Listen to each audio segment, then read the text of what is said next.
നമസ്കാരം. എല്ലാ പ്രേക്ഷകർക്കും ആയുർവേദിയുടെ പുതിയൊരു എപ്പിസോഡിലേക്ക് സ്വാഗതം. ഇന്ന് നമ്മൾ എത്തിച്ചേർന്നിരിക്കുന്നത് വടകരയിലെ തിരുവള്ളൂർ എന്ന പ്രദേശത്തെ ആയുർ ദർശൻ എന്ന ഹോസ്പിറ്റലിലേക്കാണ്. ദൈനംദിന ജീവിതത്തിൽ എല്ലാവരും നേരിടുന്ന പ്രശ്നമാണ് വിവിധ തരത്തിലുള്ള വേദനകൾ. നടുവേദന, മുട്ടുവേദന, കഴുത്തുവേദന തുടങ്ങി നമ്മളെ അലക്കുന്ന ഒരുപാട് വേദനകൾക്ക് ശാശ്വത പരിഹാരം എന്നോണം ആണ് നമ്മൾ ഈ ഒരു ആശുപത്രിയിലേക്ക് എത്തിച്ചേർന്നിരിക്കുന്നത്. നമ്മൾ ഈ ആശുപത്രിയിലേക്ക് എത്തിച്ചേരാനുള്ള കാരണം എന്തെന്നാൽ, ജില്ലക്കകത്തു നിന്നും മറ്റ് ജില്ലകളിൽ നിന്നും കേരളത്തിന്റെ വിവിധ ഭാഗങ്ങളിൽ നിന്നും സംസ്ഥാനങ്ങളിൽ നിന്നുമാണ് രോഗികൾ അവർക്കുണ്ടാകുന്ന പല വേദനകൾക്ക് ഒരു പരിഹാരം എന്നോണം ഇവിടെ എത്തിച്ചേർന്നത്. ഇവിടെ നമ്മുടെ വേദനകൾക്ക് ഒരു ശാശ്വത പരിഹാരം നൽകുന്നത് ആര്യ എന്ന് പറഞ്ഞ ഒരു ഡോക്ടറാണ്. ഡോക്ടറെ പറ്റി പറയുകയാണെങ്കിൽ ഈ ഒരു മേഖലയിൽ ഒരുപാട് പ്രാഗൽഭ്യം തെളിയിച്ച 10ഓളം ഡിഗ്രികൾ തന്നെ മെഡിക്കൽ ഫീൽഡിൽ എടുത്ത ഒരു ഡോക്ടറാണ്. പല രോഗികളും കേട്ടറിവിലൂടെയും പറഞ്ഞറിവിലൂടെയുമാണ് നമ്മളും ഈ ഒരു സ്ഥാപനത്തിലേക്ക് എത്തിച്ചേർന്നത്. അപ്പൊ നമുക്ക് ഈ പരിപാടിയിലേക്ക് നമ്മുടെ പ്രിയപ്പെട്ട ഡോക്ടറെ സ്വാഗതം ചെയ്യാം. നമസ്കാരം ഡോക്ടർ. ഡോക്ടർ തന്നെ ഡോക്ടറെ കുറിച്ച് ഡോക്ടറുടെ ഈ ഒരു മേഖലയിലേക്ക് എത്തിപ്പെടാനും ഇത്തരത്തിലൊരു ആയുർ ദർശൻ എന്ന് പറഞ്ഞ ഒരു ഹോസ്പിറ്റലിൽ ഈ ഒരു നിലയിലേക്ക് കൊണ്ടു എത്തിക്കാനുള്ള ഒരു കാരണങ്ങൾ. ഓക്കെ, ഞങ്ങൾ 2012 ഞാൻ കോഴ്സ് കഴിയുന്നത്.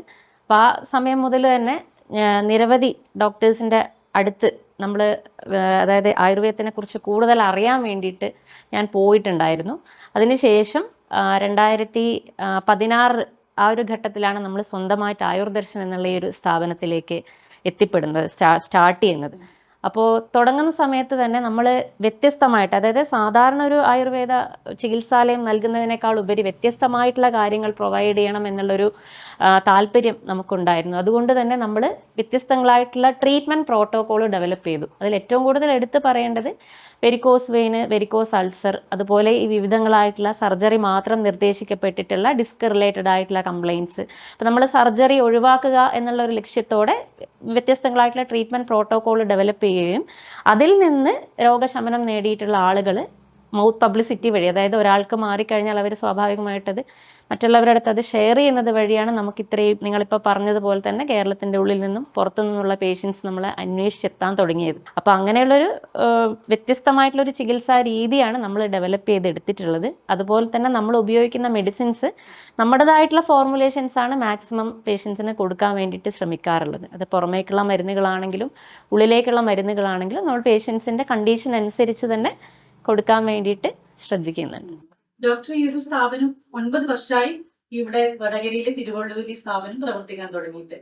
ഈ ഒരു സ്ഥാപനത്തിൽ നമ്മൾ എത്തിച്ചേരുന്നതിന് ഒരുപാട് പേര് പറഞ്ഞിട്ടുള്ള അറിവാണ് അവരുടെ പലതരത്തില മാറാത്ത ഒരുപാട് കാലം നീണ്ടുനിന്ന ഒരുപാട് വേദനകൾക്ക് ഇവിടെ എത്തിച്ചേർന്നപ്പോൾ വലിയൊരു ആശ്വാസം ഉണ്ടായെന്ന് അവർ പറഞ്ഞിട്ടുണ്ടായിരുന്നു. അപ്പൊ അത് ആ ഒരു കാര്യം കേട്ടതിലൂടെയാണ് നമ്മൾ ഇവിടെ എത്തിച്ചേർന്നത്. 24 hours ഇവിടെ ഡോക്ടർമാരുടെ സേവനങ്ങൾ ലഭ്യമാണോ ഈ ഒരു ആയുർദർശനിൽ? അതെ, നമുക്ക് അതിലേക്ക് എത്തുന്നതിന് മുന്നേ നമ്മുടെ ഇപ്പം പറഞ്ഞ പോലെ സ്പെഷ്യാലിറ്റി ക്ലിനിക്കുകൾ നമ്മൾ ചെയ്യുന്നുണ്ട്. അപ്പം അതിൽ വെരിക്കോസ് വെയിന്, ഡിസ്ക് റിലേറ്റഡ് ആയിട്ടുള്ള ഇഷ്യൂസ്, അതുപോലെ വർഷങ്ങൾ പഴക്കമുള്ള മൈഗ്രെയിൻ, അതുപോലെ പ്രസവരക്ഷ തുടങ്ങിയിട്ടുള്ള വ്യത്യസ്തങ്ങളായിട്ടുള്ള ട്രീറ്റ്മെൻറ്റുകൾ നമ്മൾ നൽകുന്നുണ്ട്. ഇതോടൊപ്പം തന്നെ ഇവിടെ ഒരു ഹെർബൽ ബ്യൂട്ടി ക്ലിനിക്ക് പ്രവർത്തിക്കുന്നുണ്ട്. അപ്പോൾ പേഷ്യൻസിന് നമ്മൾ ട്രീറ്റ്മെൻറ്റൊക്കെ മുൻകൂട്ടി പ്ലാൻ ചെയ്തിട്ടാണ് കൊടുക്കുന്നത്. അതേപോലെ തന്നെ ഇവിടെ ഇത്രയും ട്രീറ്റ്മെൻറ്റ്സുകൾ സ്പെഷ്യാലിറ്റികൾ ഉള്ളത് കൊണ്ട് തന്നെ ഇവിടെ ഫുൾ ടൈം ഡോക്ടേഴ്സ് 24 hours ഇവിടെ തന്നെ സ്റ്റേ ചെയ്യുന്ന ഡോക്ടേഴ്സ് ഉണ്ട്. അപ്പോൾ നമ്മൾ കണ്ടീഷൻ അനുസരിച്ച്, അതായത് ഇപ്പം ബ്യൂട്ടി ക്ലിനിക്കൊക്കെ ഇപ്പോൾ പറഞ്ഞു കഴിഞ്ഞാൽ നമ്മൾ ഇവിടെ സ്റ്റാർട്ട് ചെയ്തിട്ട് 6 years ആയി. ആ ഒരു സ്പെഷ്യാലിറ്റി ഒക്കെ, അതായത് നമുക്ക് വിവിധങ്ങളായിട്ടുള്ള ചർമ്മ സംബന്ധിച്ചിട്ടുള്ള പ്രശ്നങ്ങൾ വരുന്ന സമയത്ത് ആളുകൾക്ക് ഇപ്പം പലതരം കെമിക്കലുകൾ ഉപയോഗിച്ചുള്ള സൈഡ് എഫക്ട്സ് കൊണ്ട് വരുന്ന പേഷ്യൻസ് ഉണ്ടായിരുന്നു. അപ്പോൾ അങ്ങനെയുള്ള വ്യത്യസ്തങ്ങളായിട്ടുള്ള രീതിയിൽ ആളുകൾ നമ്മളെ സമീപിക്കാൻ തുടങ്ങിയപ്പോഴാണ് നമ്മൾ ബ്യൂട്ടി ക്ലിനിക്ക് പോലുള്ള ഒരു ആശയം മുന്നോട്ട് വെച്ചത്. അപ്പോൾ അതുപോലെ തന്നെ വിവിധങ്ങളായിട്ടുള്ള ഈ പറഞ്ഞ പോലെ പ്രസവരക്ഷയൊക്കെ നമ്മൾ പറയുമ്പം 7 ദിവസം മുതൽ 28 ദിവസം വരെയുള്ള പാക്കേജുകൾ കൊടുക്കുന്നുണ്ട്. അമ്മയുടെയും കുഞ്ഞിൻ്റെയും കംപ്ലീറ്റ് ആയിട്ടുള്ള ട്രീറ്റ്മെൻറ്റ്സ് നമ്മൾ പ്രൊവൈഡ് ചെയ്യുന്നുണ്ട്. അപ്പോൾ ഇത്തരം സ്പെഷ്യാലിറ്റികൾ ഉണ്ടാകുമ്പോൾ നമുക്കിവിടെ ഫുൾ ടൈം ഡോക്ടേഴ്സ് ഉണ്ടാവുക എന്നുള്ളത് നമ്മളെയും കൂടി സംബന്ധിച്ച് അവർക്കത് പ്രൊവൈഡ് ചെയ്യാൻ കഴിയുക എന്നുള്ളത് ഏറ്റവും ഇമ്പോർട്ടൻ്റ് ആയിട്ടുള്ളൊരു കാര്യമാണ്. അപ്പോൾ അതുകൊണ്ട് തന്നെ ഡോക്ടേഴ്സ് ഇവിടെ ഫുൾ ടൈം ഉണ്ട്, നമ്മളെ സ്റ്റാഫ് കാര്യങ്ങളൊക്കെ ഇവിടെ തന്നെ ഉണ്ട്. അതുപോലെ ഫുഡ് കാര്യങ്ങൾ നമ്മൾ ഡെലീഷ്യസ് ആയിട്ടുള്ള ഫുഡ് കൂടെ കൊടുക്കുന്നുണ്ട്. അപ്പോൾ അങ്ങനെയാണ് നമ്മൾ പ്രവർത്തിച്ച് വരുന്നത്. അപ്പോൾ ഈ സ്പെഷ്യാലിറ്റികളൊക്കെ നമുക്ക് ചെയ്യണമെങ്കിൽ, അതായത് നമുക്ക് സ്റ്റാഫിൻ്റെ അടുത്ത് പ്രോപ്പറായിട്ട് ട്രെയിനിങ് കൊടുക്കേണ്ടതുണ്ട്, അല്ല അവരെ ഗൈഡ് ചെയ്യണമെങ്കിൽ ഞാനതിൽ തറവായിരിക്കണം. അപ്പോൾ അതിന് വേണ്ടിയിട്ടാണ് ഡിഫറെൻ്റ് ആയിട്ടുള്ള, നിങ്ങളിപ്പോൾ സ്റ്റാർട്ടിങ്ങിൽ പറഞ്ഞ പോലെ വ്യത്യസ്തങ്ങളായിട്ടുള്ള കോഴ്സുകൾ ഇതുമായിട്ട് റിലേറ്റഡ് ആയിട്ട് ഞാൻ ചെയ്തിട്ടുണ്ട്. അപ്പോൾ ബ്യൂട്ടി റിലേറ്റഡ് ആയിട്ടുള്ള കോഴ്സ് എന്ന് പറയുമ്പോൾ നമുക്ക് ഇവിടെ തന്നെ കോസ്മെറ്റിക്സ് പ്രൊഡക്റ്റ് ഉണ്ടാക്കുന്നുണ്ട്. അപ്പോൾ അതുകൊണ്ട് തന്നെ ഡിപ്ലോമ ഇൻ കോസ്മെറ്റിക് ഫോമുലേഷൻ ചെയ്തിട്ടുണ്ട്. അതുപോലെ ബ്യൂട്ടി ക്ലിനിക്ക് റൺ ചെയ്യണമെങ്കിൽ നമുക്ക് കോസ്മെറ്റിക് ഫെലോഷിപ്പ് ചെയ്തിട്ടുണ്ട്. അതേപോലെ തന്നെ പേഷ്യൻസ് വരുമ്പം പല രീതിയിലുള്ള പേഷ്യൻസ് ആയിരിക്കും വരുന്നത്. അതുപോലെ ഈ പ്രസവരക്ഷയെ സംബന്ധിച്ച് പറയുമ്പോൾ പോസ്റ്റ്പാർട്ടം ഡിപ്രഷൻ അങ്ങനെ തുടങ്ങിയിട്ടുള്ള കേസുകൾ ഹാൻഡിൽ ചെയ്യണമെങ്കിൽ ഞാൻ ആ രീതിയിലും കൂടെ ഉള്ള അറിവുകൾ നേടാനുണ്ട്. അപ്പോൾ അതുകൊണ്ട് തന്നെ PG diploma in guidance and counselling psychology തുടങ്ങിയിട്ടുള്ള വ്യത്യസ്തങ്ങളായിട്ടുള്ള കോഴ്സുകൾ ചെയ്തിട്ടുണ്ട്. നമ്മൾ ആയുർവേദ സ്പെഷ്യാലിറ്റി ആയിട്ടുള്ള BAMSൻ്റെ സ്പെഷ്യാലിറ്റി, അതായത് MS ആയിട്ടുള്ള കോഴ്സായിട്ടുള്ള ശല്യതന്ത്ര കഴിഞ്ഞതിന് ശേഷമാണ് ഞാൻ അഡീഷണൽ ആയിട്ടുള്ള ഇത്തരം ഡിഗ്രികൾ എടുത്തതും അതിൻ്റെ ഭാഗമായിട്ടാണ് നമ്മൾ ഇത്തരം സ്പെഷ്യാലിറ്റികൾ ഇവിടെ റൺ ചെയ്യുന്നത്. ആയുർ ദർശൻ എന്ന് പറഞ്ഞ ഈ ഒരു ആശുപത്രിയെ കുറിച്ചും ആര്യമിത്ര എന്ന ഡോക്ടറുടെ കഴിവുകളും ഈ ഒരു മേഖലയിലെ പ്രാവീണ്യത്തെ കുറിച്ചും നമ്മൾ മനസ്സിലാക്കി കഴിഞ്ഞു. ഇന്ന് നമ്മൾ ചർച്ച ചെയ്യുന്നത് കഴുത്ത് വേദന എന്ന വിഷയത്തെ കുറിച്ചാണ്. നിരവധി പേർ ദൈനംദിന ജീവിതത്തിൽ നേരിടുന്ന പ്രശ്നമാണ് കഴുത്ത് വേദന. ചെറുതും വലുതുമായിട്ടുള്ള കഴുത്ത് വേദനകൾ പലപ്പോഴും നമ്മൾ അലട്ടാറുണ്ട്. അതിന്റെ പ്രധാന കാരണങ്ങൾ, അതിന്റെ ഒരു ശാശ്വത പരിഹാരമായിട്ടുള്ള ചികിത്സകൾ, അതൊക്കെ നമുക്ക് ആയുർ ദർശൻ എന്ന് പറഞ്ഞ ഒരു ആശുപത്രിയിലൂടെ വളരെ നല്ല രീതിയിൽ ലഭ്യമാണ്. അതിനെക്കുറിച്ച് ഡോക്ടർ കഴുത്ത് വേദന, അതിന്റെ കാരണങ്ങൾ എന്തൊക്കെയാണ്, ഇതൊരു സ്റ്റേജ് കഴിഞ്ഞാൽ ഗുരുതരമാകുന്നു, ഇത്തരമുള്ള പ്രശ്നങ്ങൾ രോഗികളുമായിട്ട്. അപ്പം അതായത് ഈ പറഞ്ഞതുപോലെ ഒട്ടനവധി ആളുകൾ കഴുത്തിൻ്റെ ഇഷ്യൂസ്, അത് ഡിസ്ക് റിലേറ്റഡ് ആയിരിക്കാം, അല്ലാണ്ടുള്ള മസിൽ പെയിൻ ആയിരിക്കാം. അപ്പം അങ്ങനെ നിത്യജീവിതത്തിൽ ബുദ്ധിമുട്ടുന്നവരുണ്ട്. അപ്പം ഇതിന് സാധാരണയായിട്ടൊരു വേദന വരുന്ന സമയത്ത് അധിക പേരും ചെയ്യുന്നൊരു കാര്യം എന്ന് പറയുന്നത് തൽക്കാലം എന്തെങ്കിലും ഓയിൻമെൻറ്റുകൾ അപ്ലൈ ചെയ്യുക, അല്ലെങ്കിൽ ഓയിലുകൾ തൽക്കാലം എണ്ണ പുരട്ടുക, അല്ലെങ്കിൽ എന്തെങ്കിലും പെയിൻ കില്ലേഴ്സ് കഴിക്കുക എന്നുള്ള കാര്യങ്ങളാണ് കോമൺ ആയിട്ട് ചെയ്യുക. പക്ഷെ എന്താണ് അതിൻ്റെ കാരണം എന്ന് കണ്ടെത്തിയിട്ട് പ്രോപ്പറായിട്ടുള്ള ട്രീറ്റ്മെൻറ്റ് എടുക്കേണ്ടതാണ് എന്നുള്ളതാണ് അതിൻ്റെ ഫസ്റ്റ് പ്രധാനപ്പെട്ട പറയാനുള്ളൊരു കാര്യം. അപ്പോൾ പല കാരണങ്ങൾ കൊണ്ട് ഇത്തരത്തിലുള്ള കഴുത്തിൻ്റെ പ്രയാസങ്ങൾ വരാം. അത് ചിലത് ജോലീനെ ബേസ് ചെയ്തുകൊണ്ടുള്ളതായിരിക്കും. അതായത് കൂടുതൽ വെയിറ്റൊക്കെ തലയിൽ എടുക്കേണ്ടി വരിക, IT പ്രൊഫഷണൽസ്, ഡെൻറ്റിസ്റ്റുകൾ, അല്ലെങ്കിൽ ലോങ് ഡ്രൈവ് ചെയ്യുന്ന ആളുകൾ, അല്ലെങ്കിൽ കൺസ്ട്രക്ഷൻ ഫീൽഡിലുള്ളവർ, അങ്ങനെയുള്ള ജോലിയുമായി ബന്ധപ്പെട്ട രീതിയിൽ അധികവും കാണുന്നൊരു പ്രയാസമാണ് കഴുത്ത് വേദന. അപ്പോൾ ഇത്തരത്തിലുള്ള പ്രയാസങ്ങളും നമ്മളുടെ ഈ ഒരു ഇഷ്യൂസ് കൊണ്ട് മാത്രമായിരിക്കണം എന്നില്ല. അപ്പോൾ മസിൽസിൽ വരുന്ന വീക്ക്നെസ് കൊണ്ടുവരാം, അല്ലെങ്കിൽ മസിൽ ടോൺ കുറയുന്നത് കൊണ്ടുവരാം, അല്ലെങ്കിൽ നമ്മുടെ ലൈഫ് സ്റ്റൈലിൽ വരുന്ന ചേഞ്ചസ്, നിത്യജീവിതത്തിൽ നമ്മൾ ഇംപ്രോപ്പറായിട്ടുള്ള ലൈഫ് സ്റ്റൈൽ കൊണ്ടുവരാം. പിന്നെ അതേപോലെ ഇപ്പം കൂടുതലായിട്ട് കാണുന്നതാണ്, ഇപ്പം അധിക പേരും മൊബൈൽ, ലാപ്ടോപ്പൊക്കെ കൂടുതലായിട്ട് ഉപയോഗിക്കുന്നവരുണ്ട്. അപ്പോൾ അങ്ങനെയുള്ള സമയത്ത് കൂടുതൽ നമ്മൾ ഇംപ്രോപ്പറായിട്ടുള്ള പൊസിഷൻ കൊണ്ട് ഈ മസിൽസിലേക്കുള്ള പ്രയാസം വരുന്ന സമയത്ത് അത് നെക്ക് പെയിൻ ആയിട്ട് പുറമേക്ക് കാണപ്പെടാറുണ്ട്. അപ്പോൾ എന്താണ് നമ്മളതിൻ്റെ ഉണ്ടാക്കുന്ന കാരണം എന്നുള്ളത് കണ്ടെത്തിയിട്ടാണ് നമ്മളതിന് ട്രീറ്റ്മെൻറ്റ് ചെയ്യേണ്ടത്. അതിന് പ്രോപ്പറായിട്ടുള്ള ഡയഗ്നോസിസ് വേണ്ടതാണ്. ആയുർവേദം ആണെങ്കിൽ പോലും നമ്മളിപ്പോൾ ഒരു എണ്ണ പോലും സജസ്റ്റ് ചെയ്യുന്നത് പേഷ്യൻറ്റിൻ്റെ കണ്ടീഷൻ, അതുപോലെ രോഗത്തിൻ്റെ അവസ്ഥ നോക്കിയിട്ടാണ് നമ്മൾ ഓയിലുകൾ, ഡിഫറെൻ്റ് ആയിട്ടുള്ള ഓയിലുകൾ അവൈലബിൾ ആണ്. അപ്പോൾ ഓയിൽ വരെ സെലക്ട് ചെയ്യുന്നത് കണ്ടീഷൻ അനുസരിച്ച് മാത്രമാണ്. രാത്രി നമ്മൾ കിടക്കുന്ന ഒരു പോസ്ചറിന്റെ പ്രശ്നം കൊണ്ടൊക്കെ കഴുത്ത് വേദന അതെ. അതായത് ഇംപ്രോപ്പർ പോസ്റ്റർ ഏറ്റവും കൂടുതൽ ഇപ്പം പ്രശ്നം ഉണ്ടാക്കുന്ന ഒന്നാണ്. ഇപ്പം ജിമ്മിൽ പോവുക, അല്ലെങ്കിൽ ഹെവി ആയിട്ട് വർക്കൗട്ട് ചെയ്യുക, അല്ലെങ്കിൽ സഡൻ മൂവ്മെൻറ്റ്സ്, അതൊക്കെ ഇതിന് കാരണമാണ്. പിന്നെ നമ്മൾ ചിലർ കട്ടിയുള്ള പില്ലോ യൂസ് ചെയ്യുന്ന ഒരു ശീലമുള്ളവരുണ്ടാവാം. അപ്പം അത് കുറച്ച് കാലം കഴിയുമ്പോഴത്തേക്ക് ഹെവി ആയിട്ടുള്ള നെക്ക് പെയിനിലേക്ക് വരുന്നത് കാണാറുണ്ട്. അതുപോലെ ഈ പറഞ്ഞത് ലോങ് ഡ്രൈവിംഗ് ചെയ്യുന്നവർക്കും ഇംപ്രോപ്പർ അല്ലെങ്കിൽ സിസ്റ്റത്തിലൊക്കെ കുറേ നേരം യൂസ് ചെയ്യുന്നവർക്കൊക്കെ കോമൺ ആയിട്ട് ഇപ്പം ഈ ഒരു പ്രശ്നം കാണപ്പെടാറുണ്ട്. ഈ കഴുത്ത് വേദനയുമായി OPD-യിലേക്ക് വരുന്ന രോഗികള് എന്തൊക്കെ ലക്ഷണങ്ങളാണ് ആദ്യം പറയാറുള്ളത് ഡോക്ടറോട്? അതായത് സ്റ്റാർട്ടിങ്ങിൽ ചിലപ്പം കഴുത്തിൻ്റെ ഭാഗത്ത് മാത്രമുള്ളൊരു വേദനയായിരിക്കാം, അല്ലെങ്കിൽ തൊടുമ്പോൾ ഒരു നീർക്കെട്ട് പോലെ അനുഭവപ്പെടുന്നുണ്ടാവാം. അത് കുറച്ച് കഴിഞ്ഞ് നോക്കാതെ വിടുന്ന സമയത്തേക്കാണ് കയ്യിലേക്ക് അതൊരു റേഡിയേറ്റിംഗ് പെയിൻ പോലെയായിട്ടുള്ള ലക്ഷണങ്ങളിലേക്ക് വരാറ്. അപ്പം കൈക്ക് തരിപ്പ് പോലെയുള്ള ബുദ്ധിമുട്ടുകൾ വരാം. അപ്പോൾ കഴുത്തിൻ്റെ അടുത്ത് മാത്രമല്ലാണ്ട് അത് ചിലപ്പോൾ ഷോൾഡറിലേക്കും പുറം ഭാഗത്തേക്കും ഒക്കെ റേഡിയേറ്റിംഗ് പോലെയുള്ള ഒരു പെയിൻ ഉണ്ടായേക്കാം.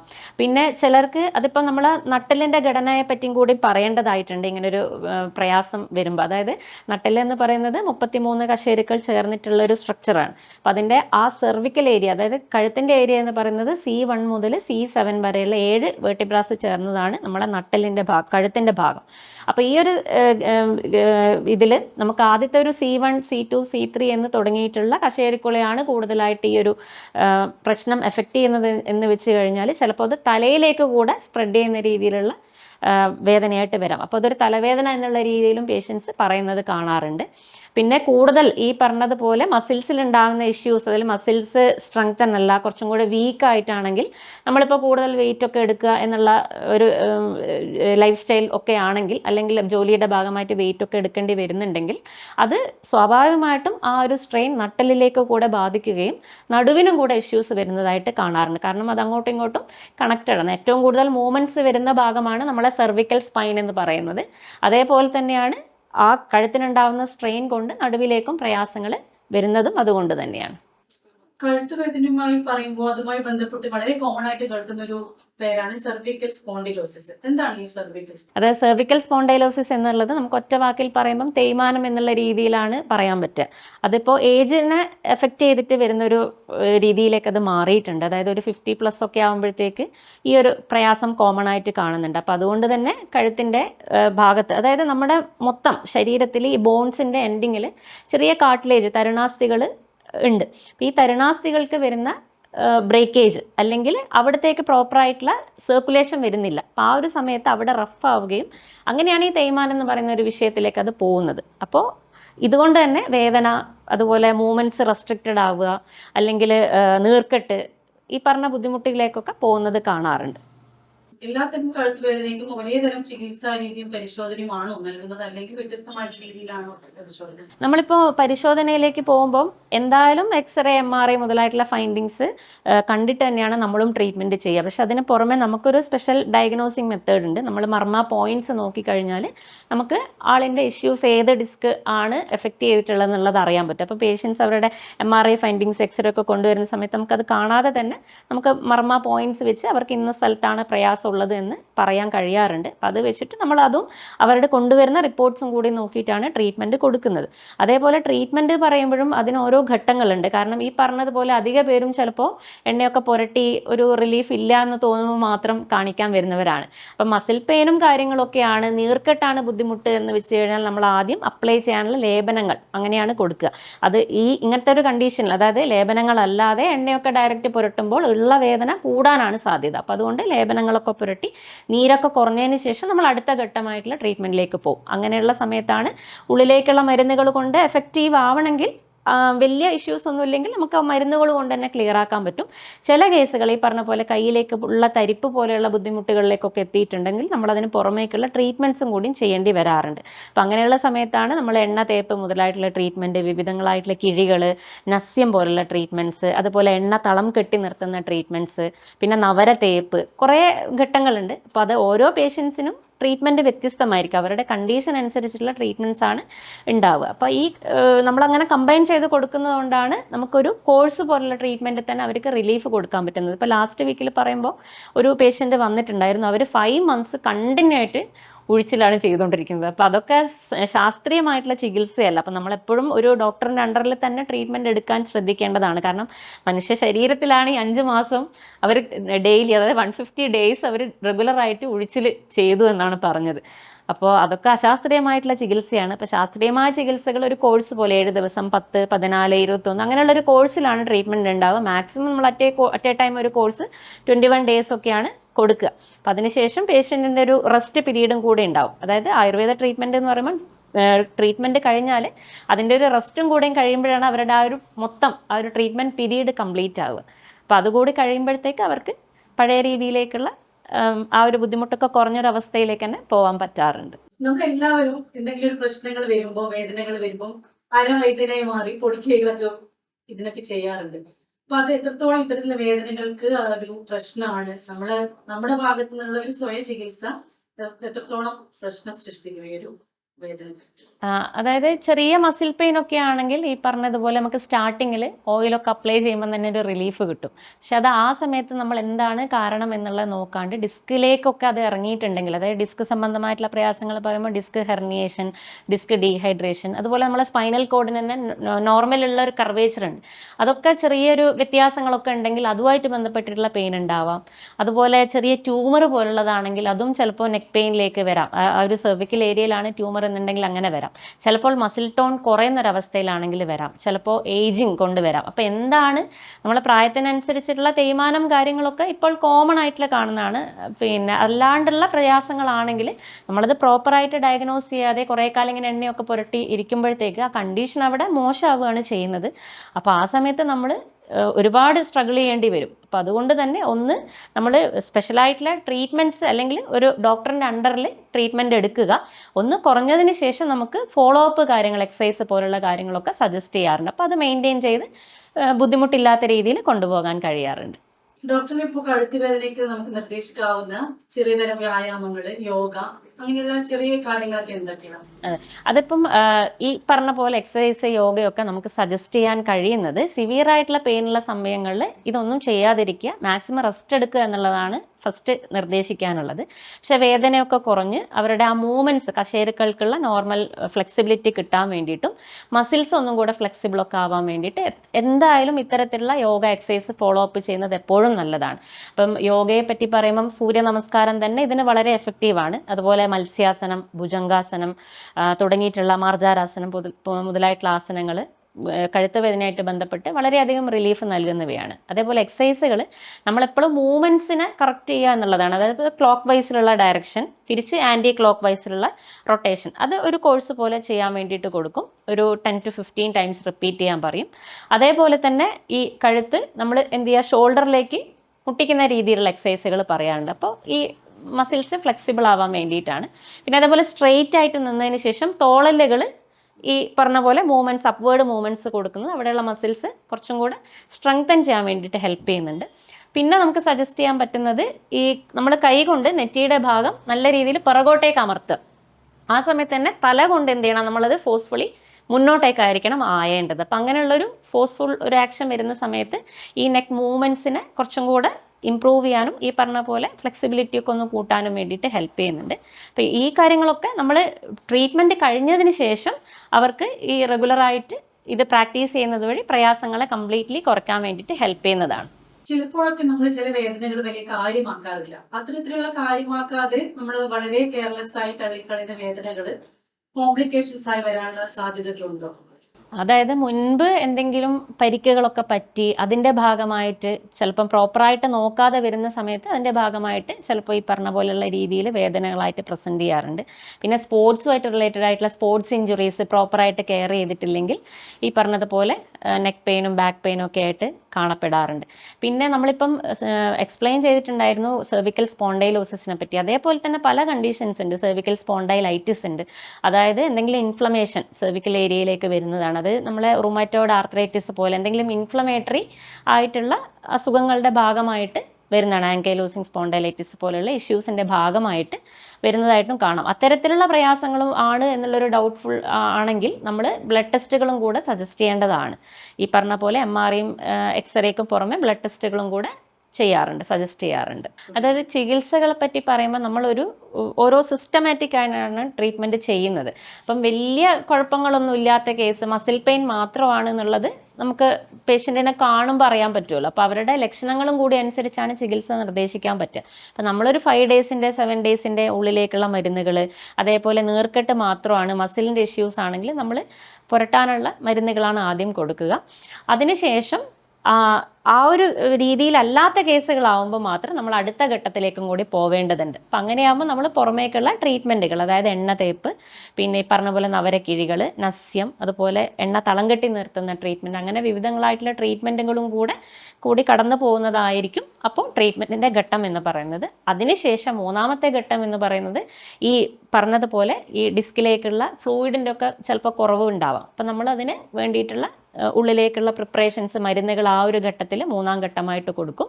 അതിനുശേഷം എക്സസൈസ്, യോഗ പോലെയുള്ള ഫോളോ അപ്പ് ആയിട്ട് 4-ാം ഘട്ടത്തിൽ പേഷ്യൻസിന് പറഞ്ഞു കൊടുക്കും. അങ്ങനെയാണ് കോഴ്സ് വരുന്നത്. ഇതിൽ പറഞ്ഞതുപോലെ സെക്കൻഡ് കോഴ്സ് എന്ന് പറയുമ്പോൾ എണ്ണതേപ്പും നവരാപ്പും മുതലായിട്ടുള്ള ട്രീറ്റ്മെൻറ്റ്സ് ഒക്കെ പേഷ്യൻസിൻ്റെ കണ്ടീഷൻ അനുസരിച്ചിട്ടാണ് നമ്മൾ സജസ്റ്റ് ചെയ്യുക. എല്ലാവർക്കും എല്ലാ ട്രീറ്റ്മെൻറ്റിൻ്റെ ആവശ്യമില്ല.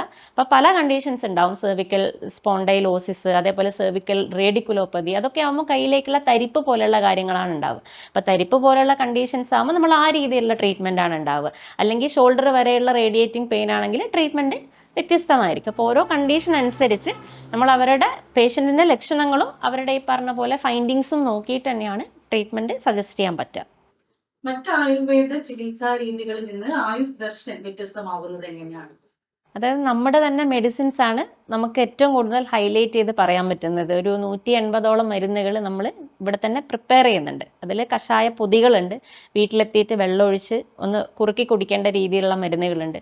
പിന്നെ ഓയിലുകൾ, പുരട്ടാനുള്ള എക്സ്റ്റേണൽ ആയിട്ടുള്ള ലേപനങ്ങൾ തുടങ്ങിയിട്ടുള്ള മരുന്നുകളൊക്കെ നമ്മൾ തന്നെ മാക്സിമം പ്രിപ്പയർ ചെയ്ത് കൊടുക്കുകയാണ് ചെയ്യുന്നത്. അപ്പോൾ കണ്ടീഷൻ അനുസരിച്ചിട്ടുള്ള മരുന്ന് കൂടി കൊടുക്കുന്നത് കൊണ്ടാണ് നമുക്ക് ഈ പറഞ്ഞതുപോലെ എക്സ്റ്റേണൽ ട്രീറ്റ്മെൻറ്റ് ഒഴിവാക്കാൻ പറ്റുന്ന കേസുകളുണ്ടെങ്കിൽ നമുക്ക് റിലീഫ് കൊടുക്കാൻ പറ്റുന്നത് അതുകൊണ്ടാണ്. പിന്നെ എക്സ്റ്റേണൽ പ്രൊസീജിയേഴ്സ് ചെയ്യുമ്പോഴും നമ്മുടേതായിട്ടുള്ള രീതിയിലുള്ള മരുന്നുകൾ തന്നെ ഉപയോഗിച്ചിട്ടാണ് ചികിത്സ കൊടുക്കുന്നത്. അപ്പോൾ അതുകൊണ്ട് തന്നെ ചിലപ്പോൾ നമുക്ക് 14 ഡേയ്സ് പറഞ്ഞ ട്രീറ്റ്മെൻ്റ് ഒക്കെ ചിലപ്പോൾ 10 ഡേയ്സിൽ തന്നെ അവർക്ക് റിക്കവറി ചെയ്യാൻ പറ്റും. അതായത് സർജറി പറഞ്ഞ കേസുകൾ വരെ നമുക്ക് സർജറി ഇല്ലാത്ത രീതിയിൽ കൊണ്ടുവരാൻ, അതായത് ആ പേഷ്യൻറ്റിന് റിലീഫ് കൊടുക്കാൻ കഴിഞ്ഞിട്ടുണ്ട് എന്നുള്ളതാണ് ആയുർദർശൻ്റെ സ്പെഷ്യാലിറ്റി. അപ്പം അത് വിവിധങ്ങളായിട്ടുള്ള ഈ പറഞ്ഞ തരിപ്പ് പോലെയുള്ള കേസുകൾ, അല്ലെങ്കിൽ കഴുത്തിൻ്റെ ഡിസ്ക് സംബന്ധമായിട്ടുള്ള ഇഷ്യൂസ്, സർജറി മാത്രമാണ് ഓപ്ഷൻ അല്ലെങ്കിൽ ഫൈനലായിട്ടുള്ള പരിഹാരം ഇത് സർജറി മാത്രമേ ഉള്ളൂ എന്ന് പറഞ്ഞിട്ടുള്ള പല കേസുകളും നമുക്ക് സർജറി ഇല്ലാതെ തന്നെ അവർക്ക് നിത്യജീവിതത്തിലേക്ക് കൊണ്ടുവരാൻ കഴിഞ്ഞിട്ടുണ്ട്. അപ്പം അത് വ്യത്യസ്തങ്ങളായിട്ടുള്ള ട്രീറ്റ്മെൻറ്റുകളും നമ്മുടെ തന്നെ മെഡിസിൻസും തന്നെയാണ് അതിൽ ഹൈലൈറ്റ് ചെയ്ത് പറയാൻ പറ്റുന്നത്. മുൻപൊക്കെ വേദനകൾ ചില പ്രായത്തിൽ മാത്രമാണ് തുടങ്ങുന്നത്. പക്ഷെ ഇപ്പോൾ എല്ലാ പ്രായത്തിലുള്ള ആളുകളിലും വേദനകൾ സ്വാഭാവികമായിട്ട് ഉണ്ടാകുന്നുണ്ട്. അപ്പൊ ഈ പ്രായവും ഈ കഴുത്ത് വേദന, മുട്ടുവേദന ഒക്കെ തമ്മിൽ ബന്ധമുള്ളൂ? ശരിക്കും പറഞ്ഞാൽ ഇപ്പം കഴുത്ത് വേദന പ്രായമായിട്ട് തീരെ കണക്റ്റഡ് അല്ല. കാരണം ടെക്സ്റ്റ് നെക്ക് സിൻഡ്രോം ഒക്കെ പുതിയതായിട്ട് ആളുകൾക്ക് ഇപ്പം കൂടുതലായിട്ട് കണ്ടു തുടങ്ങിയാണ്. ഈ പറഞ്ഞ പോലെ ഇലക്ട്രോണിക്സിൻ്റെ കൂടുതലായിട്ടുള്ള ഉപയോഗം, എപ്പോഴും പോസ്റ്റർ എപ്പോഴും ഇങ്ങനെയാണ് വരിക. ഇംപ്രോപ്പർ പോസ്റ്ററും ഇംപ്രോപ്പർ ലൈഫ് സ്റ്റൈലൊക്കെ ഈ പറഞ്ഞ പോലെ കഴുത്ത് വേദനയിലേക്ക് നയിക്കുന്നതായിട്ട് ഇപ്പം കാണാറുണ്ട്. അതുപോലെ ഇരുന്ന് ഉറങ്ങുന്നൊരു ശീലം, ചിലപ്പോൾ പ്രോപ്പറായിട്ടുള്ള കിടത്തമൊന്നും ഇല്ലാണ്ട് ഇരുന്ന് ഉറങ്ങുന്ന ശീലം, അതുപോലെ നമ്മൾ ഉപയോഗിക്കുന്ന മാട്രസ് ചിലപ്പം നല്ല ക്വാളിറ്റി ഉള്ളതായിരിക്കണം എന്നില്ല. അപ്പം അങ്ങനെയൊക്കെ തലവേദന, കഴുത്ത് വേദന മുതലായ ബുദ്ധിമുട്ടിലേക്ക് നയിക്കുന്നത് കാണാറുണ്ട്. അതുപോലെ തുടക്കത്തിൽ ഇത് പ്രോപ്പറായിട്ട് ട്രീറ്റ് ചെയ്തിട്ടില്ലെങ്കിൽ പല സങ്കീർണതകളിലേക്കും പോകുന്നത്, കോംപ്ലിക്കേഷനിലേക്ക് പോകുന്നതും കാണാറുണ്ട്. അപ്പോൾ കൂടുതലായിട്ട് പറയുമ്പോൾ തരിപ്പ് പോലെയുള്ള പ്രയാസങ്ങൾ കൈക്ക് വരുന്നത്, പിന്നെ ഒരു ബലക്കുറവ്, എഴുതാനൊക്കെ ചിലപ്പോൾ പ്രയാസം, പെന്നൊക്കെ പിടിക്കുമ്പോഴത്തേക്ക് വീണു പോകുന്ന പോലെ, അല്ലെങ്കിൽ വെയിറ്റൊക്കെ എടുക്കാൻ ബുദ്ധിമുട്ട് തോന്നുക, അല്ലെങ്കിൽ കൂടുതൽ മൂവ്മെൻറ്റ്സിൽ തന്നെ പ്രയാസം പോലെ വരുന്നത്, പിന്നെ ചിലപ്പോൾ തല കറക്കം പോലെയുള്ള പ്രയാസങ്ങൾ, അങ്ങനെയുള്ള കോംപ്ലിക്കേഷൻസിലേക്കും പോകുന്നത് കാണാറുണ്ട്. അപ്പം എന്തുകൊണ്ടും സ്റ്റാർട്ടിങ്ങിൽ തന്നെ നമ്മളതിൻ്റെ പിന്നിലുള്ള കാരണം കണ്ടെത്തുക എന്നുള്ളതാണ് ഏറ്റവും ഇമ്പോർട്ടൻ്റ്. അതിനനുസരിച്ച് ട്രീറ്റ്മെൻറ്റ് എടുക്കുകയാണെങ്കിൽ നമുക്ക് അത്രയും പ്രയാസത്തിലേക്ക് പോവാതെ തന്നെ നമുക്ക് ആ ഒരു പ്രയാസത്തിന് സോൾവ് ചെയ്യാൻ പറ്റുന്നുണ്ട്. ട്രീറ്റ്മെന്റ് ഒക്കെ കഴിഞ്ഞ ഒരു രോഗി തുടർന്ന് അവരുടെ ജീവിതത്തിൽ എന്തെങ്കിലും കാര്യങ്ങളൊക്കെ കുറച്ചുകൂടി കെയർ ചെയ്ത് ഫോളോ ചെയ്യേണ്ട ആവശ്യങ്ങളുണ്ടോ? അത് തീർച്ചയായിട്ടും നമ്മൾ നിർദ്ദേശിക്കാറുണ്ട്. കാരണം ഇത്രയും നമ്മൾ ട്രീറ്റ്മെൻറ്റ് കാര്യങ്ങളൊക്കെ കൊടുത്തു അവരെ പഴയ രീതിയിലേക്ക് വേദന ഇല്ലാത്തൊരവസ്ഥയിൽ എത്തിക്കുമ്പോൾ അവർ നിർബന്ധമായിട്ടും പാലിക്കേണ്ട കുറച്ച് കാര്യങ്ങളുണ്ട്. അതായത് ഇരുന്നിട്ട് ഉറങ്ങുന്ന ശീലം പൂർണ്ണമായിട്ട് ഒഴിവാക്കുക. അപ്പം ദൂരയാത്ര, ചിലപ്പോൾ ജോലിയുടെ ഭാഗമായിട്ടൊക്കെ യാത്ര ചെയ്യേണ്ടി വരുന്നവരാണെങ്കിൽ ഇടയിൽ റെസ്റ്റ് എടുത്തിട്ട് അല്ലെങ്കിൽ ഒരു ബ്രേക്ക് എടുക്കാൻ വേണ്ടിയിട്ട് നിർദ്ദേശിക്കാറുണ്ട്. പിന്നെ അധികം ഇതേപോലെ ദൂരയാത്ര ഉണ്ടെങ്കിൽ സെർവിക്കൽ പില്ലോസ് പോലുള്ളവ സപ്പോർട്ടിന് വേണ്ടിയിട്ട് ഉപയോഗിക്കാൻ പറയാറുണ്ട്.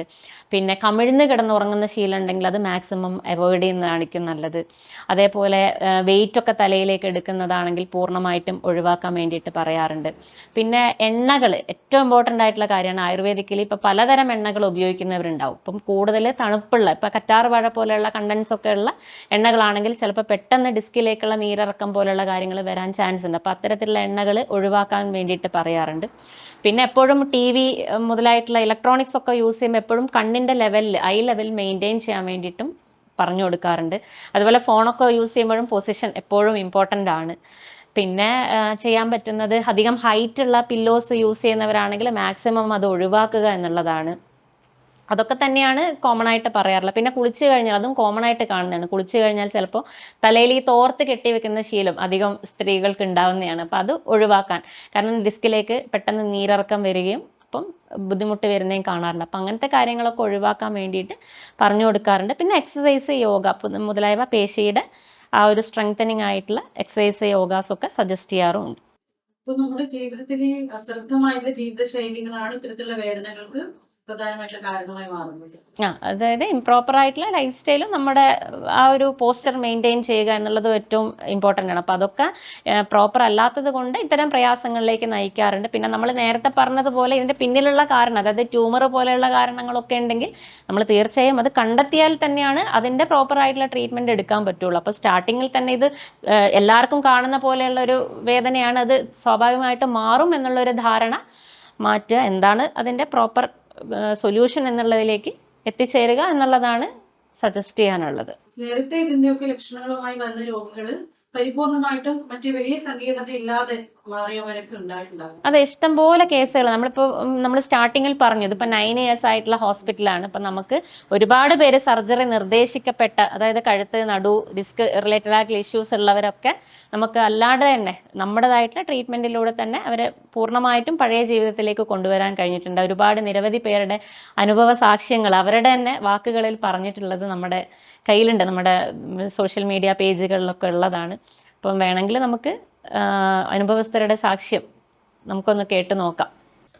നമസ്കാരം, ആയുർദർശൻ്റെ പുതിയ വീഡിയോയിലേക്ക് സ്വാഗതം. നമ്മളുടെ കൂടെ നിഷ എന്ന് പറയുന്ന ഒരു പേഷ്യൻ്റാണുള്ളത്. മാമിന് ഒരു 4 years ആയിട്ട് അനുഭവിക്കുന്ന കഴുത്ത് വേദനയായിട്ടാണ് ഞങ്ങളുടെ അടുത്ത് വന്നിട്ടുണ്ടായിരുന്നത്. അപ്പം അങ്ങനെ ഒരു കോഴ്സ് മെഡിസിൻ എടുത്തു. അതിനുശേഷം എക്സ്റ്റേണൽ ട്രീറ്റ്മെൻറ്റ് 14 ദിവസത്തെ കോഴ്സ് ചെയ്തിട്ട് മാം നാളെ ഇവിടുന്ന് ഡിസ്ചാർജ് ആവുകയാണ്. അപ്പോൾ 14 ദിവസത്തെ ട്രീറ്റ്മെൻറ്റിൻ്റെ അനുഭവങ്ങൾ, വരുമ്പോൾ ഉണ്ടായ ബുദ്ധിമുട്ടുകൾ എന്തൊക്കെയാണെന്ന് നമുക്ക് നേരിട്ടൊന്ന് ചോദിച്ചു നോക്കാം. എൻ്റെ പേര് നിഷ, ഞാൻ ഇവിടെ കീഴലാണ് താമസം. എനിക്ക് വരുമ്പോൾ ഒരുപാട് ബുദ്ധിമുട്ടുകൾ ഉള്ള ഒരാളായിരുന്നു ഞാൻ. കഴുത്തൊന്നും എനിക്ക് എന്താ പറയുക, ഒരു ഭാഗത്തേക്ക് പോലും അനക്കാൻ പറ്റാത്തൊരു തരത്തിൽ അതിപ്പോൾ വർക്ക് ചെയ്യുന്നുണ്ട് കൂടെ. ആ ഒരു വൈകുന്നേരം ആകുമ്പോഴേക്ക് പിന്നെ ഞാൻ വല്ലാതെ ക്ഷീണിച്ചു പോവാണ്. കഴുത്തൊക്കെ അനക്കാൻ പറ്റാതെ ഞാൻ വന്ന് അതേപടി ബെഡിലേക്ക് കിടക്കുകയാണ് ചെയ്യുന്നത്. പിന്നെ ഞാൻ അവിടുന്ന് ഒരു 2-3 മണിക്കൂർ റെസ്റ്റ് കഴിഞ്ഞിട്ട് ഞാനൊന്ന് എഴുന്നേൽക്കുകയാണ് ചെയ്യുന്നത്. അത്രയ്ക്കും ഞാൻ ബുദ്ധിമുട്ടുകൾ അനുഭവിച്ചുകൊണ്ടിരിക്കുകയായിരുന്നു. കടച്ചിലൊക്കെ പറഞ്ഞിട്ടുണ്ടായിരുന്നില്ല ആ സമയത്ത്? കൈകൾക്ക് തരിപ്പുണ്ടായിരുന്നു. അപ്പോൾ പിന്നെ അതെനിക്ക് പിന്നെ ഇവിടെ വന്നതിന് ശേഷമാണ് കുറച്ചൊരു വ്യത്യാസം. തീരെ എനിക്ക് ചൂടുവെള്ളം ഉപയോഗിക്കാൻ പറ്റുള്ളായിരുന്നു. പച്ചവെള്ളത്തിൽ എനിക്ക് കൈവെക്കാനുള്ള ഇല്ലായിരുന്നു. അപ്പം കൂടുതലായിട്ട് എന്നെ തരിപ്പ് അനുഭവപ്പെടുമായിരുന്നു. അപ്പോൾ അതേപോലെ തന്നെ ഞാൻ സാധാരണ കൈയൊക്കെ തലയ്ക്കൊന്നും വെച്ചിട്ടല്ല കിടക്കാറ്, അല്ലാതെ തന്നെ വെച്ചിട്ടുണ്ടെങ്കിലും തരിപ്പ് നോർമലി എങ്ങനെയെങ്കിലും ഒന്ന് വെച്ച് പോയിട്ടുണ്ടെങ്കിലും എനിക്ക് തരിപ്പായിരുന്നു. അതൊക്കെ ഇവിടെ വന്ന് ശേഷമാണ് എനിക്ക് എന്താ പറയുക, അതിനൊക്കെ ഒരു പൂർണ്ണമായ ഒരു പരിഹാരം എനിക്ക് ഉണ്ടായി എന്നുള്ളതാണ് എനിക്ക് പറയാനുള്ളത്. അത്രയേറെ ഞാൻ ഈ ആയുർദർശനോട് കടപ്പെട്ടിരിക്കുന്നത്. അത്രയ്ക്ക് ഞാൻ അനുഭവിച്ചിട്ടുണ്ട് കുറച്ച് ദിവസങ്ങൾ കൊണ്ടും മാസങ്ങൾ കൊണ്ടും ഒക്കെ. അപ്പോൾ എനിക്കിവിടെ വന്ന ഒരു 4-5 ദിവസം കൊണ്ട് തന്നെ എനിക്ക് പല മാറ്റങ്ങളും എനിക്ക് തന്നെ അനുഭവപ്പെട്ടു തുടങ്ങി. വരുമ്പോൾ ഞാനൊരു എന്താ പറയുക, ഒരു വീങ്ങി ഇങ്ങനെ ഒരു തടിച്ച മാതിരിയായിരുന്നു ദേഹത്തൊക്കെ. പിന്നെ ഞാൻ ഒരു 4-5 ദിവസം കൊണ്ട് തന്നെ ഞാനൊന്ന് ഫ്രീ ആയി, എൻ്റെ ശരീരമൊക്കെ ഒന്ന് ഫ്രീ ആയി കിട്ടി. എനിക്ക് വല്ലാത്തൊരു അനുഭവം തന്നെയാണ് എനിക്കത് ഉണ്ടാക്കിയത്. അത്രയ്ക്ക് ഞാൻ ഡോക്ടറിനോട് ഞാൻ കടപ്പെട്ടിരിക്കുന്നു. അപ്പൊ കഴുത്തിന്റെ പ്രയാസത്തിന്റെ കൂടെ നടുവിന്റെ ബുദ്ധിമുട്ട്, മുട്ടിന്റെ വേദന ഒക്കെ അതിന്റെ ഇടയിൽ പറഞ്ഞപ്പോൾ നമ്മൾ പിന്നെ ലോക്കൽ ട്രീറ്റ്മെന്റ് മാറി ഫുൾ ബോഡിയിലേക്ക് മാറിയതാണ് ഉണ്ടായത്. ഫുൾ ബോഡി ചെയ്ത് തുടങ്ങിയതിന് ശേഷം എന്താ പറയേണ്ടത്, ഞാൻ ആകെ ആള് മാറി. എനിക്ക് അത്രയ്ക്കും എന്താ പറയാ സുഖപ്പെട്ടു ഒരുപാട്. ഞാനിപ്പോൾ ഇവിടുന്ന് പോകുമ്പോൾ ചിലപ്പോൾ ഒരു 90% ഞാൻ ക്ലിയർ ആയിട്ടാണ് പോവാ. പിന്നെ ഡോക്ടറിനോട് പറഞ്ഞു 2 ആഴ്ചത്തെ വിശ്രമം കൊണ്ട്, അതാണ് 10%, അതിൽ നിന്നാണ് നിങ്ങൾക്ക് വരാൻ പോകുന്നത് എന്ന് പറഞ്ഞു. ഓക്കെ. ഇപ്പം മൊത്തം 14 ദിവസം നമ്മളുടെ ട്രീറ്റ്മെന്റ് എടുത്തതിൽ മൊത്തം ചികിത്സാ അനുഭവങ്ങൾ മാം പറഞ്ഞു. അപ്പൊ മൊത്തം ഞങ്ങളുടെ പരിചരണത്തിൽ സാറ്റിസ്ഫൈഡ് ആണോ? ഭക്ഷണം കാര്യങ്ങളൊക്കെ സാറ്റിസ്ഫൈഡ് ആണോ? അതെ, എനിക്ക് കിട്ടിയ നമ്മളുടെ തെറാപ്പിസ്റ്റ് നല്ല എന്താ പറയാ, അവർ വളരെ എക്സലന്റ് ആണ്. ബിജുല ധൈര്യമായിട്ട് വേറൊരാൾക്ക് സജസ്റ്റ് ചെയ്യാൻ പറ്റും. ഞാൻ പൂർണ്ണമായിട്ട് 100% ഞാൻ പറയുന്നു. ആരും അങ്ങനെ എന്തെങ്കിലും രോഗങ്ങൾ അനുഭവപ്പെടുന്ന ആൾക്കാരുണ്ടെങ്കിൽ പൂർണ്ണമായിട്ട് ഇവിടെ വന്നു കഴിഞ്ഞിട്ടുണ്ടെങ്കിൽ നിങ്ങൾക്ക് അതിനുള്ളൊരു ഫലം കാണുന്നതാണ്. എൻ്റെ ഒരു അനുഭവത്തിലും അഭിപ്രായത്തിലും ഞാൻ പറയാണ്, നിങ്ങൾക്ക് എന്തായാലും നിങ്ങൾക്ക് ഇവിടെ അതിനുള്ള ഒരു പരിഹാരം നിങ്ങൾക്ക് കാണാൻ പറ്റും. ഒരുപാട് നന്ദി ഇത്രയും വാക്കുകൾ സംസാരിച്ചതിൽ. കഴുത്തുവേദനയെ കുറിച്ച് ഇതിനോടകം തന്നെ ഡോക്ടർ ഒരുപാട് കാര്യങ്ങൾ പറഞ്ഞു തന്നു. ചെറുതും വലുതുമായ വേദനകൾ വന്നു കഴിഞ്ഞാൽ സ്വയം ചികിത്സ നടത്താതെ എത്രയും പെട്ടെന്ന് ഡോക്ടറെ കണ്ട് ചികിത്സ തേടേണ്ടതാണ്. അതിന് വളരെ ധൈര്യത്തോടെ സമീപിക്കാവുന്ന ഒരു ആശുപത്രിയാണ് ആയുർദർശൻ. എല്ലാവിധ ചികിത്സയും സേവനവും ഇവിടെ ലഭ്യമാണ്. അടുത്ത ഒരു എപ്പിസോഡിൽ മറ്റൊരു വിഷയവുമായി കാണുന്നതുവരെ എല്ലാ പ്രേക്ഷകർക്കും നന്ദി, നമസ്കാരം.